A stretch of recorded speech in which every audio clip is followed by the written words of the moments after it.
Olá, hoje são passados 8 dias de março de 2018 e é o professor Daltiero quem vos fala.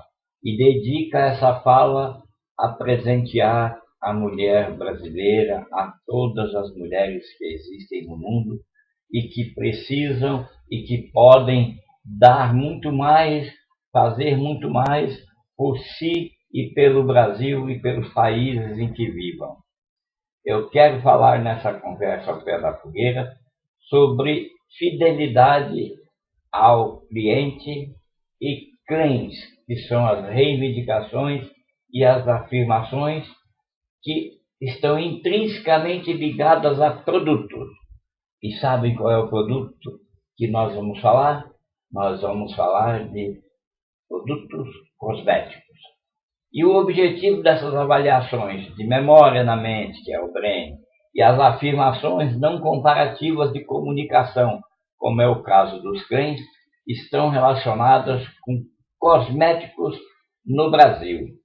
A linha de cosméticos nos países de língua portuguesa está pronta e está sendo distribuída aos países de língua portuguesa.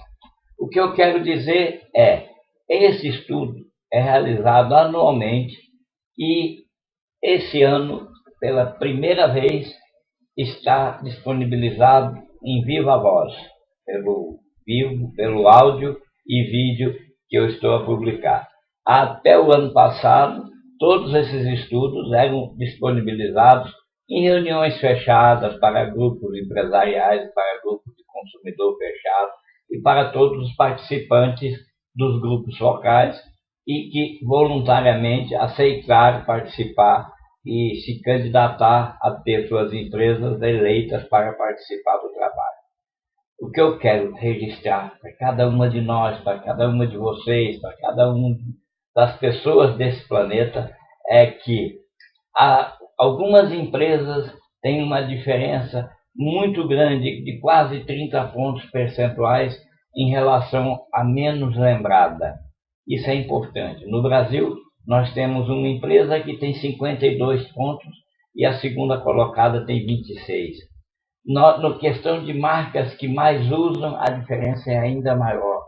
Quase 30 pontos acima tem a empresa que mais é lembrada, que mais tem marcas declaradamente usadas pelas pessoas em relação à segunda colocada.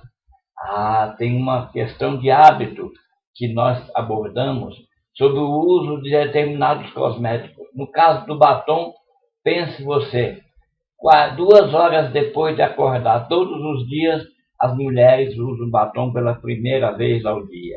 E daí elas vão informando cada vez mais, e hoje nós temos um dado que é interessante. O batom mais consumido fica entre 45 e 65 reais por bala, por unidade. E a diferença entre esse mais consumido e o menos consumido é de 28%. Poucas pessoas calculam quantas aplicações o batom oferece. Nós temos aqui apenas 10% de pessoas consumidoras de batom declararam que sabem e quanto o batom oferece. Procurar os ingredientes de que o batom é produzido, só 3% procura. Gente, são dados impressionantes e são dados muito importantes que ficam à disposição de quem pedir por essa mesma via que está a receber esse áudio-vídeo. E eu quero que vocês lembrem bem, nesse áudio-vídeo também tem as expectativas que você espera de um batom, de um creme anti-idade. O que você espera quando compra isso? O que você espera quando aplica um batom? Se você vai ficar satisfeita logo na primeira aplicação ou se você quer mais aplicações. O que eu quero dizer simplesmente é todas as informações necessárias que você precisa para prosperar, se você é uma comerciante de artigos cosméticos, se você é uma consultora de beleza, e para economizar, se você quer informar a sua cliente ou se você mesma quer se beneficiar, estão disponíveis. Basta enviar mensagem pela mesma via que você recebeu esse áudio vídeo. E para encerrar, eu quero desejar a cada uma das mulheres desse país e do mundo inteiro o melhor Dia Internacional das Mulheres.